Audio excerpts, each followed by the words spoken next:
Hello guys, in this video I will show you how to turn on notifications for the Hopper app and get notifications about the best deals for flights, hotels and anything regarding traveling. But first of all, I just want to mention, please don't forget to subscribe to my channel because at 10,000 subscribers I'm going to show you my whole YouTube revenue statistics and my growth strategy, how you can make money online.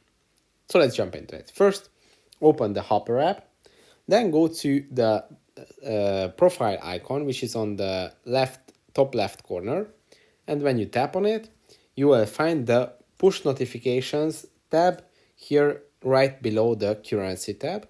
And when you tap on it, you can allow notifications or don't allow or allow scheduled summary about the app. So that's pretty much it for this video.